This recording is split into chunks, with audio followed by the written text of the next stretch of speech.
3-4 ஆண்டுகளுக்கு முன்பு எனக்கு பக்கத்தில் நின்று கொண்டிருக்கக்கூடிய உங்களுடைய வெற்றி வேட்பாளர் அனைத்து இந்திய அண்ணா திராவிட முன்னேற்ற கழகம் தலைமையிலான தேசிய ஜனநாயக கூட்டணியுடைய வெற்றி வேட்பாளர் புரட்சி தலைவர் புரட்சி தலைவி அம்மா அவருடைய ஆசி பெற்ற ஒரு வேட்பாளர், பாரத பிரதமர் நரேந்திர மோடி ஐயா அவருடைய ஆசி பெற்ற வேட்பாளர். நான் அமெரிக்காவில் ஒரு மாநகரத்தில் 4 ஆண்டுகளுக்கு முன்பு இவரை சந்தித்த பொழுது ஒரு பெரிய நிறுவனத்தில் ஒரு பெரிய கம்பெனியில ஒரு பெரிய வேலையில் இருந்தார். அன்னைக்கு கிட்டத்தட்ட ஒரு 600 கிலோமீட்டர் வண்டி ஓட்டிக்கிட்டு வந்து என்னைய பார்த்தார். சகோதரர், நான் என்னுடைய சொந்த ஊருக்கு வரலாம் என்று இருக்கின்றேன், பொது நிகழ்வுக்கு வரலாம் என்று இருக்கின்றேன், அரசியலுக்கு வரலாம் என்று இருக்கின்றேன் என்று சொன்னார். அன்னைக்கு அவர்கிட்ட சொன்னேன், அன்னை கொடியை கொஞ்சம் கீழே வைக்கீங்க தம்பி, தம்பி கொடியை வைக்க ஒண்ணு இல்ல தம்பி. ஓ, கொடிய பெருசா இருக்குதா? சரிங்க தம்பி, சரிங்க.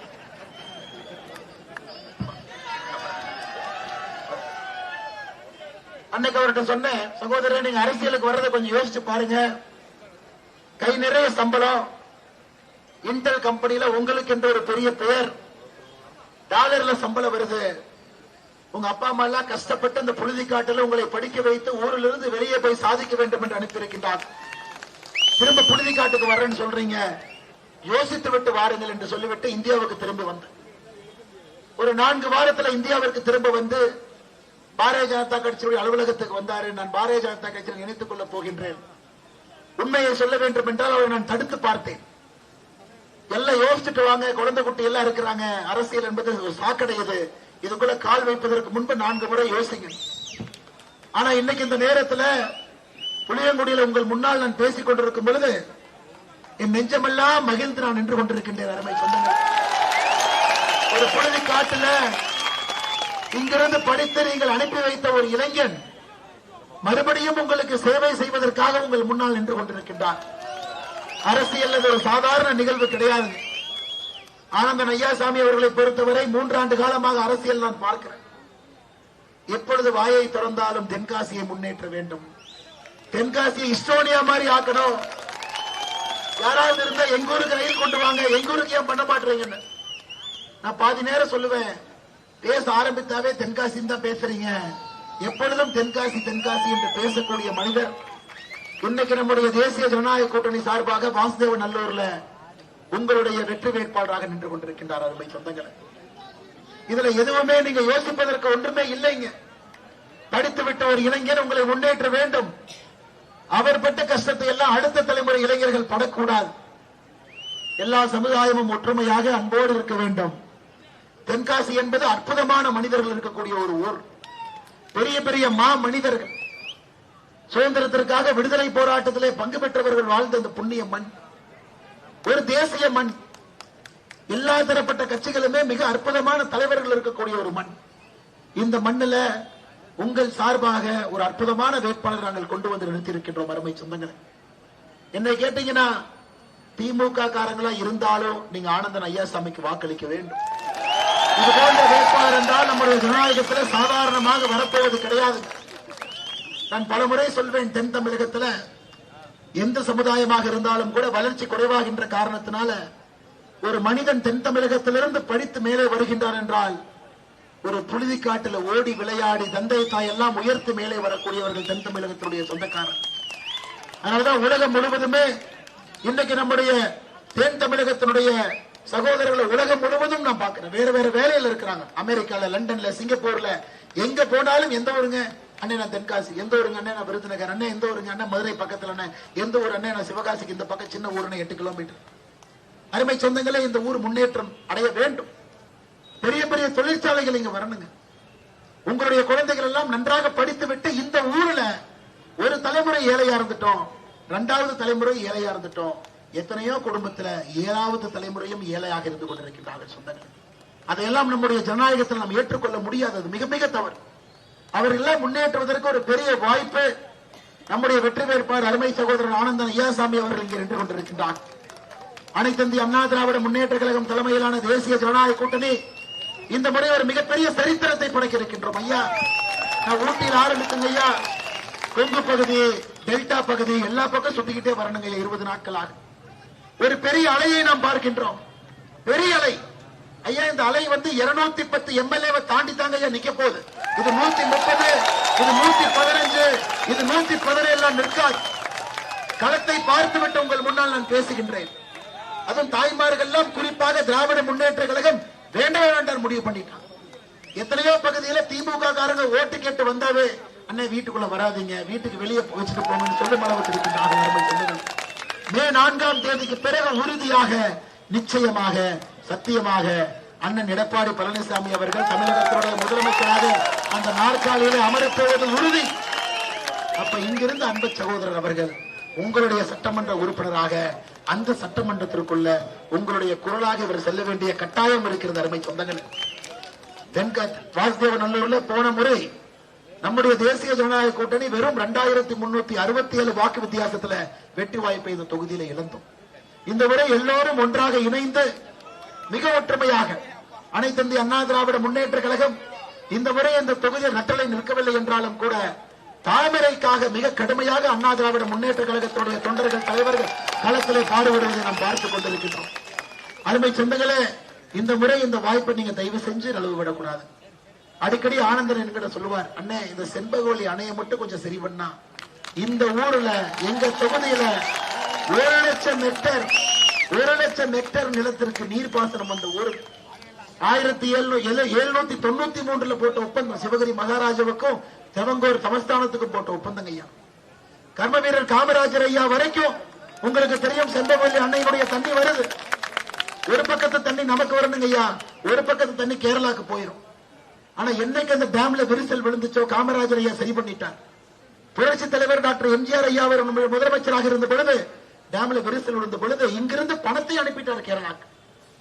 அந்த விரிசலை சரி பண்ணுங்க தமிழ்நாட்டினுடைய செலவை புரட்சி தலைவர் ஐயா கேரளா கொடுத்தாங்க. அதை அப்படியே ஏமாற்றி 2021 திராவிட முன்னேற்ற கழகத்தினுடைய தேர்தல் வாக்குறுதி கொடுத்திருந்தாங்க. திமுகவுடைய தேர்தல் வாக்குறுதி படிச்சீங்கன்னா தேர்தல் வாக்குறுதியில செண்பகவல்லி அணையை நாங்கள் சரி செய்வோம், அதுல இருந்து தண்ணீரை கொண்டு வருவோம், வாக்குறுதி எண் 84. அந்த தண்ணி வந்துட்டாங்க ஐயா. உங்களை விவசாயம் எப்படி செலுத்தி எப்படி போகும் யோசிச்சு பாருங்க. அதற்கு எந்த ஒரு துரும்பையும் கூட திமுக கிள்ளவில்லை என்பது உங்களுக்கு தெரியும். அருமை சொந்தங்கள், இன்னைக்கு நீங்க யோசிச்சு பாருங்க, 5 முறை கடந்த 5 ஆண்டுகள்ல நம்முடைய முதலமைச்சர் ஐயா ஸ்டாலின் அவர்கள் 5 முறை கேரளாக்கு போனார். 5 முறை போனார். வைக்கம் சத்தியகிரக போராட்டத்துக்கு போனார். கம்யூனிஸ்ட் கட்சியினுடைய ஒரு ஆண்டு விழாவுக்கு போனார். 5 முறை போனார். ஒரு முறை கூட செண்பகவல்லி அணையை பற்றி வாயை திறந்த ஒரு பேசல. எப்படிங்க ஐயா இங்க தண்ணி வரும்? ஆனா இன்னைக்கு நம்முடைய ஆனந்தன் ஐயா சாமி சும்மா இருப்பார் நினைக்கிறீங்களா? சட்டமன்றத்துக்குள் நீங்க அனுப்பி வச்சீங்கன்னா அமளி துணை கிளப்பி செண்பகவல்லி அணையை பேசிவிட்டு தான் அவர் வெளியே வருவார். அப்படிப்பட்ட ஒரு நல்ல இளைஞரை இந்த மண்ணிலிருந்து வெற்றி பெற செய்து தமிழகத்தினுடைய சட்டமன்றத்துக்கு நீங்கள் அனுப்பி வைக்க வேண்டும் என்று அன்போடு பண்போடு பரிவோடு பாசத்தோடு கேட்டுக்கொள்கின்றேன். அன்பு சொந்தங்களே, உங்களுக்கு தெரியும் தென்காசி மாவட்டத்தினுடைய வீரகேரளம்புதூர் தாலுகாவினுடைய இரட்டை குளம் திட்டமும் உங்களுக்கு தெரியும். எத்தனை ஆண்டுகளாக அதை தள்ளி ஒரு குறிப்பிட்ட கிராமத்திற்கு கிட்டத்தட்ட 48 குக்கிராமம் 15 கிராம பஞ்சாயத்து இன்னும் வறட்சியாக இருக்கிறது. அந்த திட்டத்தையும் நாம் செயல்படுத்தும். ஐயா ஸ்டாலின் ஐயாவுக்கு தெரியாது. இங்கேயே அவர் வந்தார், இங்கேயே சொன்னார் இதெல்லாம் செய்யறேன்னு சொன்னார். ஆனா அவர் மறந்துடுவார். ஏன்னாங்க ஐயா, அவர் முன்னாடி கொண்டு போய் ஒரு கரவம் பசு மாட்டை கொண்டு போய் ஒரு கரக்கர பசு மாட்டை கொண்டு போய் நிறுத்தினீங்கன்னா ஸ்டாலின் ஐயாவுக்கு கொஞ்ச நேரம் உத்து பார்ப்பார். அப்புறம் நம்மளே பார்ப்பாரு. தம்பி அப்படின்னு கேட்பாரு, அண்ணே சொல்லுங்கண்ணே என்னங்கண்ணே அப்படின்னு. தம்பி இந்த பால் காம்புல இருந்து வருதா கொம்புல இருந்து வருதான்னு கேட்பாரு. அதுதான் ஸ்டாலின் ஐயா அவர்களுக்கும் விவசாயத்துக்கும் இருக்கக்கூடிய தொடர்பு. அவ்வளவுதாங்க, அதுக்கு மேல தொடர்பு இல்ல. நீங்க எல்லாம் பனைமரம் வச்சிருக்கிறீங்க, எல்லாம் பனைமரம், செம்மண்ல பனைமரம் வச்சிருக்கிறீங்க. பதனி வரும், பதநீரை கொண்டே ஸ்டாலின் ஐயாட்ட கொடுத்தா தம்பி சக்கரை போட்டீங்களா சக்கரை போடலையா அப்படின்னு. அருமை சொந்தங்களே, ஆனால் நம்முடைய அண்ணன் எடப்பாடி பழனிசாமி அவர்கள் இன்னைக்கும் விவசாயம் செய்யக்கூடிய ஒரு குடும்பத்திலிருந்து ஒரு எளிய மனிதராக தமிழகத்தினுடைய முதலமைச்சராக வர இருக்கின்றார். அவரை இந்த முறை பண்ணும் பொழுது விவசாயத்தை உயர்த்துவதற்கான எல்லா முயற்சியிலும் நம்முடைய பாரத பிரதமர் நரேந்திர மோடி அவர்கள் துணை இருப்பார்கள். நிச்சயமாக ஒரு பெரிய மாற்றத்தை நாம் கொடுப்போம் என்று சொல்லி, அருமை சொந்தங்களே, உங்களுக்கு தெரியும் இன்னைக்கு நம்முடைய அன்பு சகோதரர் ஆனந்தன் ஐயாசாமி எதிர்த்து யாருங்க நிக்கிறாங்க?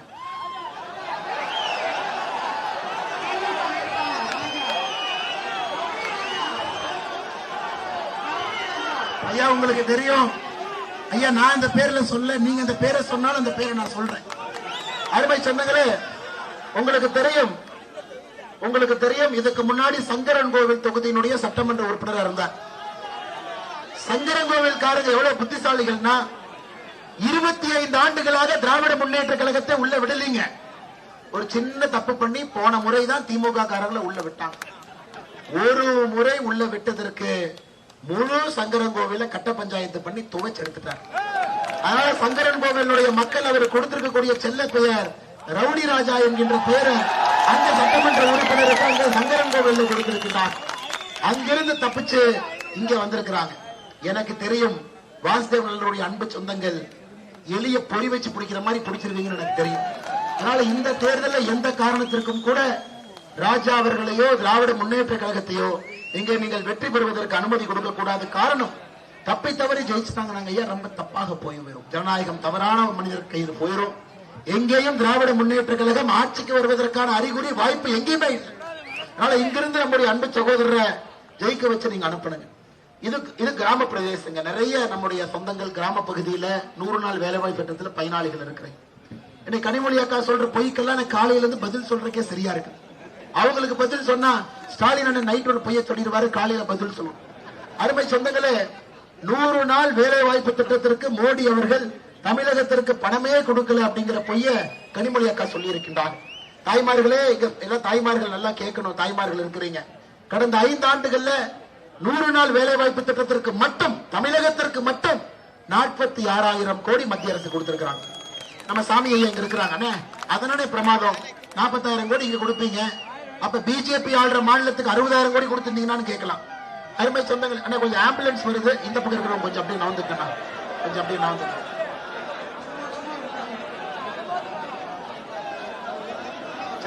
அருமை சொந்தங்களே, தமிழகத்திற்கு கடந்த 5 ஆண்டுகள்ல 100 நாள் வேலைவாய்ப்பு திட்டத்தில் 46,000 கோடி கொடுத்திருக்காங்க. விசேஷம் என்னன்னாங்க, இந்தியாவில் ஒரு மாநிலத்திற்கு 5 ஆண்டுகள்ல நம்ம கொடுத்த நிதி தமிழகத்திற்கு தான் அதிகபட்சமான நிதி 46,000 கோடி கொடுத்திருக்கோம். நாம் ஆளுகின்ற பீகார் மாநிலத்திற்கு 5 ஆண்டுகள்ல 32,000 கோடி கொடுத்திருக்கோம். அதான் ஐஎஸ்ங்க. அப்படி இருக்கும்போது தமிழ்நாட்டில் 100 நாள் வேலைவாய்ப்பு திட்டத்தில் இருக்கக்கூடிய சகோதரிகள் தாய்மார்களுடைய வயிற்றுல மோடி ஐயா அடிப்பாரா? நீங்க யோசிச்சு பாருங்க. தாய்மார்களுடைய வயிற்றுல மோடி ஐயா அடிப்பாரா? இதை ஒரு பொய் பிரச்சாரமாக ஒரு கிராமமாக திராவிட முன்னேற்ற கழகத்தினுடைய தொண்டர்கள் இந்த பொய் பிரச்சாரத்தை செய்து கொண்டிருக்கின்றார்கள். அருமை சொந்தங்களே, 100 நாள் வேலைவாய்ப்பு திட்டத்தை நாம் இன்னைக்கு 125 நாளாக மோடி ஐயா உயர்த்தி இருக்கிறாங்க. அண்ணன் எடப்பாடி பழனிசாமி அவர்கள் வந்த பிறகு 125 நாள் 150 நாளாக உயர்த்துவார் என்கின்ற முழு நம்பிக்கை இருக்கு. ஏன்னா மக்களுக்கு நம்ம நிறைய வேலையை கிராமப்புறத்தில் கொடுக்கணும். அருமை சொந்தங்களே, அடுத்தது நம்முடைய கனிமொழிக்கு அடுத்த போய் நாம எதுவுமே கொடுக்கல, தமிழ்நாட்டுக்கு எதுவுமே கொடுக்கல. ஆமாங்க, உங்களுக்கு எதுவும் கொடுக்கல, நீங்க கொள்ளையடிப்பீங்க, உங்களுக்கு கொடுக்கல. ஆனா தமிழ்நாட்டு மக்களுக்கு பாரத பிரதமர் நரேந்திர மோடி அவர்கள் தொடர்ந்து கொடுத்துக்கிட்டே தான் இருக்கார்.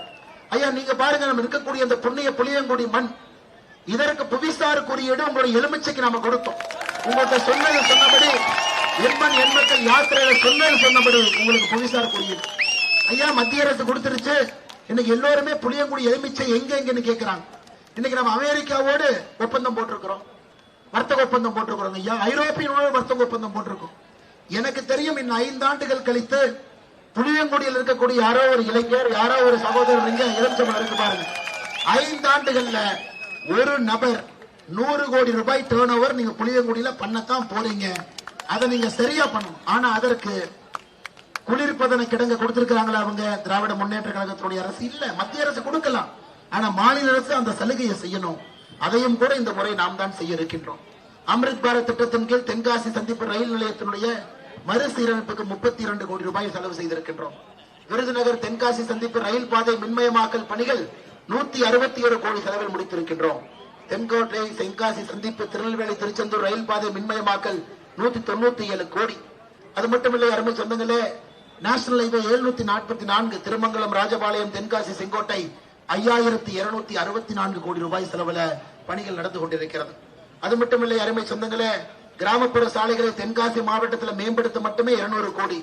ஜல்ஜீவன் திட்டம், இந்த ஒரு மாவட்டத்தில் மட்டுமே குழாய் மூலமாக வரக்கூடிய குடிநீர் 2,49,035 வீடுகள் கொடுத்திருக்கின்றோம். தென்காசி மாவட்டத்தில் மட்டுமே பிரதமருடைய மருந்தகம், உங்களுக்கு தெரியுங்க, மக்கள் மருந்தகம் 80% விலை குறைவாக கிடைக்கும். தென்காசி மாவட்டத்தில் மட்டுமே 23 கொடுத்திருக்கின்றோம். நிச்சயமாக ஆனந்த் ஐயாசாமி அவர்கள் சட்டமன்ற உறுப்பினராக வரும் பொழுது 23 100ஆக மாற்றி விடுவார் என்ற நம்பிக்கை இருக்கிறது. உஜ்வாலா திட்டத்தின் கீழ் இலவச எரிவாயு இணைப்புகள் 87,671 குடும்பத்தை கொடுத்திருக்கிறோம் ஐயா. சிறு குறு நிறுவனங்களுக்கு மட்டுமே கடனுதவியாக 1427 கோடி ரூபாய் கொடுத்திருக்கின்றோம். முத்ரா திட்டத்தின் மூலமாக 1395 கோடி ஐயா கேட்டுக்கிட்டே சொல்லிக்கிட்டே போலாங்க ஐயா. நீங்களும் பாவம் கால் கடுக்க நின்று கொண்டிருக்கின்றீர்கள். ஆனா கனிமொழி அக்கா காதுல பஞ்சு இருக்கு, ஸ்டாலின் ஐயா காதுல பஞ்சு இருக்கு. நாம் என்ன சொன்னாலும் கூட அவர்கள் கேட்க போவது கிடையாது. இத்தனை திட்டங்கள் கொடுத்து கொண்டு தொடர்ந்து கொடுத்துட்டே இருப்பாங்க ஐயா. அதுல எந்த மாற்று கருத்தும் உங்களுக்கு வேண்டாம். இந்த முறை மத்தியில ஆளுகின்ற பாரதிய ஜனதா கட்சி, மாநிலத்தில் அனைத்து இந்திய அண்ணா திராவிட முன்னேற்ற கழகம் தலைமையிலான தேசிய ஜனநாயக கூட்டணி, அண்ணன் எடப்பாடி பழனிசாமி அவர்கள் இருவரும் இணையும் பொழுது உண்மையான வளர்ச்சியை தமிழ்நாட்டு மக்கள் நாம் எல்லாம் பார்க்க இருக்கின்றோம். அருமை சொந்தங்களே, அடுத்து கனிமொழி அக்கா அடுத்து சொல்லி இருக்கக்கூடிய போய் தாய்மார்கள் சிலிண்டர் கிடைக்காம ரோட்ல நின்றுகிட்டு இருக்காங்க. தாய்மார்களே, இங்க நீங்க இத்தனை பேர் இருக்கிறீங்க. தாய்மார்களே, நீங்க சொல்லுங்க, யாருக்காவது சிலிண்டர் கிடைக்காம இந்த கடந்த 10 நாட்கள் சிலிண்டர் இல்லாம நீங்க இருக்கிறீங்களா? நீங்க புக் பண்ணீங்கன்னா 6 நாட்களுக்குள்ள உங்களுக்கு சிலிண்டர் வருது.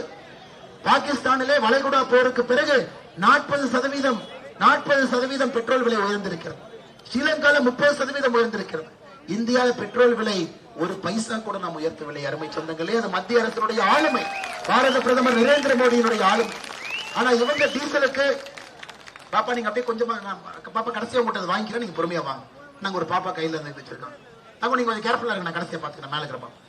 ஆனா இன்னைக்கு நாம் புரிந்து கொள்ள வேண்டும், மத்திய அரசை பொறுத்தவரை மிக திறமையாக நம்முடைய வெளியுறவு கொள்கையை சமாளித்து மக்களுக்கு எந்தவித பிரச்சனையும் வராமல் நாம் பார்த்துக் கொண்டிருக்கின்றோம்.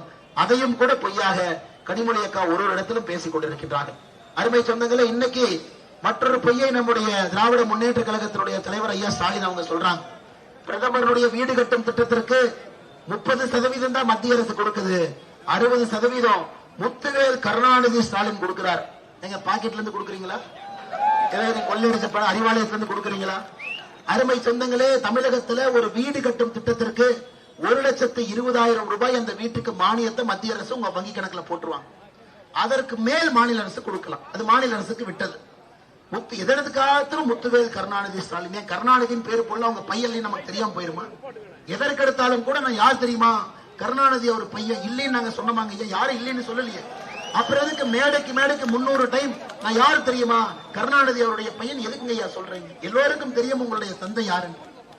நாங்க எல்லாம் எங்க தந்தையினுடைய ஆதரவோடு தான் இருக்கின்றோம். இருந்தும் தந்தையுடைய அன்போடு பரிவோடு பாசத்தோடு இங்க நாமும் ஏதோ ஒண்ணு செஞ்சு உங்க முன்னாள் நின்றுட்டு இருக்கிறோம். அப்பா இல்லைன்னா நீங்க யாருமே இல்ல. இன்னைக்கு திராவிட முன்னேற்ற கழகத்தை பொறுத்தவரை ஒரே குடும்பத்திலிருந்து தொடர்ந்து 3 தலைமுறை அரசியல். இப்பதாங்க ஐயா பக்கத்துல ராஜபாளையத்தை முடிச்சுட்டு வந்தேன். ராஜபாளையத்தில் உங்களுக்கு தெரியும், இதற்கு முன்பு சட்டமன்ற உறுப்பினர் VP ராஜன் இருந்தார். என்ன சொன்னார் தெரியுங்களா? இன்ப நிதியை முதலமைச்சர் ஆக்கிட்டு தான் நான் சாவனார். இன்ப நிதி எப்ப முதலமைச்சர் ஆகிறது? ஐயா என்னங்க ஐயா இப்பெல்லாம் பேசுறீங்க?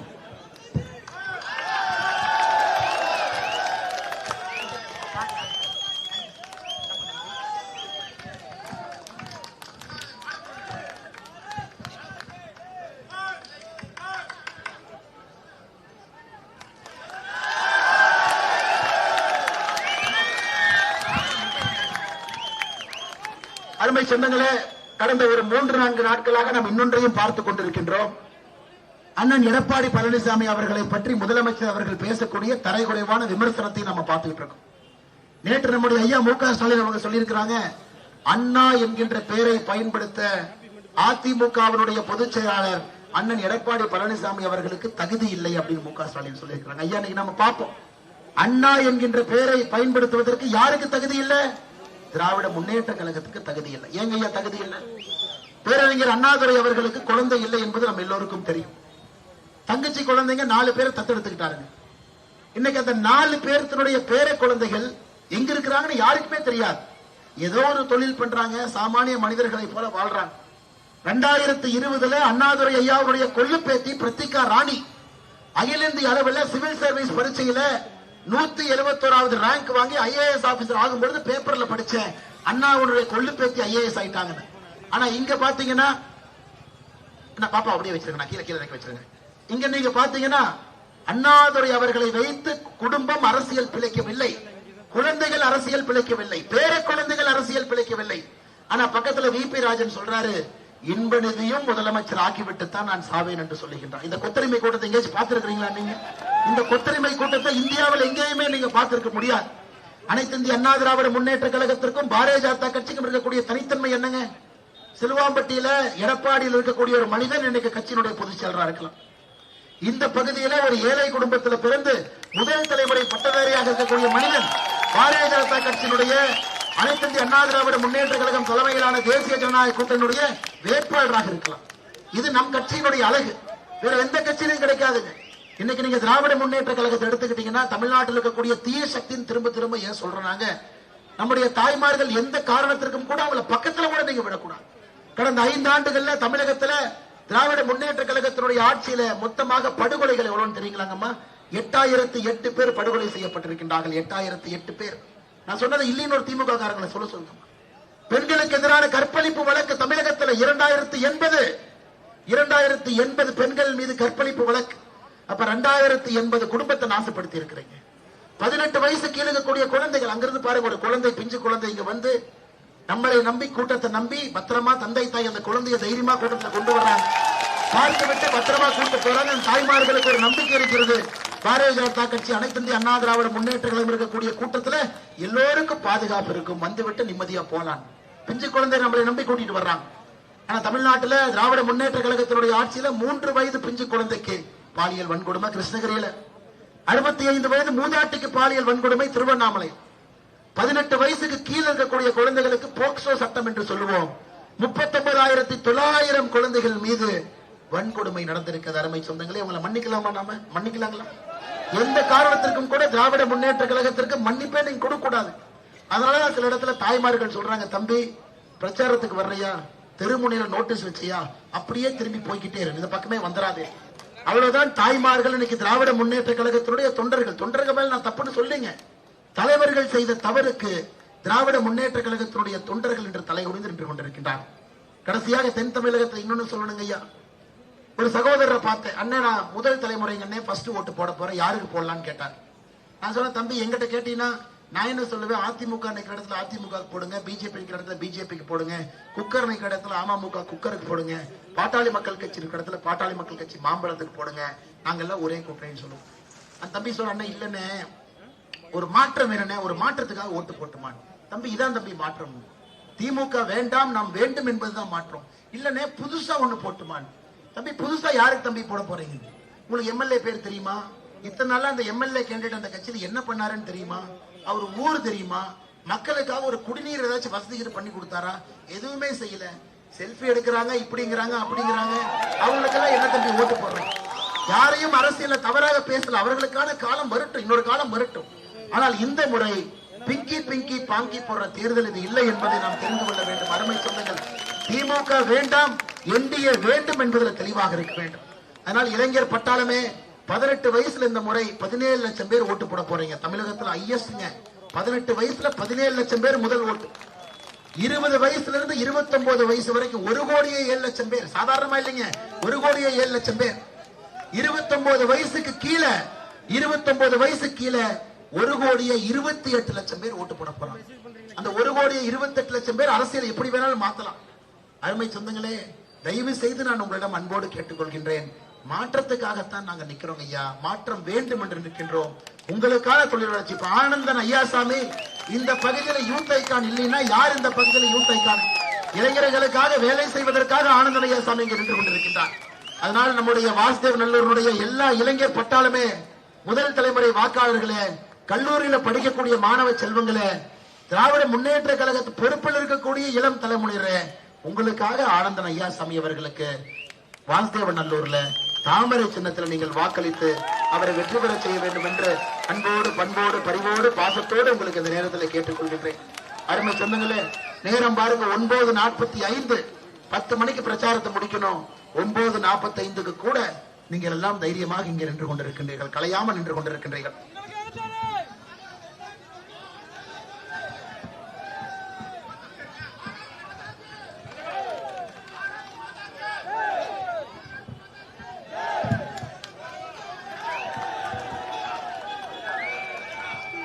அன்பு சொந்தங்களே, சமீபத்தில் நம்முடைய தென்காசி மாவட்டத்தில் ஒரு திராவிட முன்னேற்ற கழகத்தினுடைய நிர்வாகி, அவருக்கு உண்மையாலுமே நான் சல்யூட் அடிக்கிறேன், கடையம் சந்திரசேகர் அவர்கள், திமுகவினுடைய சுற்றுச்சூழல் அணியினுடைய துணை அமைப்பாளர், அவர் சமீபத்தில் தன்னுடைய பதவியிலிருந்து எல்லாம் வெளியே வந்துட்டார். அடிப்படை உறுப்பினரே வேண்டான்ட்டார். அப்பதான் நினைச்சேன், திமுகவிலும் சில பேருக்கு மானரோஷம் இருக்கு. அவர்களை நாம் இந்த நேரத்தில் சல்யூட் அடிக்கிறோம். அதற்கு அவர் சொன்ன காரணம் என்னன்னாங்க, எங்க தென்காசி மாவட்டத்தில் கனிம வள கொள்ளை அதிகமாகிவிட்டது, ஒரு மழையாக காணாம போயிட்டு இருக்குது, இது நம்முடைய ஆட்சியில் நடக்குது, நான் எத்தனையோ சொல்லி உங்களால தடுக்க முடியல, அதனால இந்த கட்சியினுடைய அடிப்படை உறுப்பினர் பதவியை நான் விட்டுட்டு வெளியே வரேன். அருமை சொந்தங்களே, உங்களுக்கு தெரியும் தென்காசி பொறுத்தவரைக்கும் எனக்கு என்னங்க, கேரளாவில் இருக்கக்கூடிய குப்பையை கொண்டாந்து இங்க கொட்டு, மருத்துவ கழிவெல்லாம் கொட்டு, ஆனா கேரளாவில் இருக்கிற எந்த மண்ணையும் கம்யூனிஸ்ட் அரசு எடுக்க விட மாட்டாங்க. இங்க இருக்கிற மலையை உட, இங்க இருக்கிற மண்ணை எல்லாம் எடுத்துட்டு போன். அருமை சொந்தங்களே, இது நம்முடைய கடமை இல்லையா? நம்முடைய நீர்வளத்தை, நம்முடைய கனிம வளத்தை பாதுகாக்க வேண்டியது நம்முடைய பொறுப்பு இல்லையா?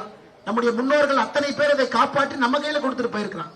தமிழ்நாடு அரசு நீங்க பாருங்க, மொத்தமா கனிம வளத்துல வரக்கூடிய வருமானமே 1000 கோடி ரூபாய்க்கு கீழே தாங்க தமிழ்நாடு அரசுக்கு வருது. 1 லட்சம் கோடி ரூபாய்க்கு வெட்டி எடுக்கிறாங்க. ஒரு ஆண்டுக்கு தமிழகத்துல கனிம வளத்தை மட்டுமே 1 லட்சம் கோடி ரூபாய்க்கு வெட்டி எடுக்கிறாங்க. அரசுக்கு வரக்கூடிய வருமானம் 1000 கோடிக்கு கீழே. அதை எல்லாம் தடுப்பதற்கு ஒரு பாதுகாவலனாக ஆனந்தன் ஐயாசாமி அவர்களை இந்த சட்டமன்றத்தில் தாமரை சின்னத்துல நீங்கள் வாய்ப்பளித்து அவரை வெற்றி பெற செய்ய வேண்டும் என்று பண்போடு பரிவோடு பாசத்தோடு சொல்லி, அருமை சொந்தங்களே, நேரமாக கொண்டிருக்கிறது. நம்ம நிறைய பேசிக்கிட்டே போலாங்க ஐயா. அது நிச்சயமாக ஆனந்தன் ஐயாசாமியினுடைய வெற்றி விழாவில் இன்னும் அதிகமாக பேசும். ஆனந்தன் ஐயாசாமி அவருடைய வெற்றி விழா என்பது வெறும் நன்றி சொல்லுகின்ற விழாவாக இல்லைங்க. நீங்க எல்லாம் ஓட்டு போட்டீங்க, உங்களுக்கு நன்றி, அது ஒரு பக்கம் ஐயா.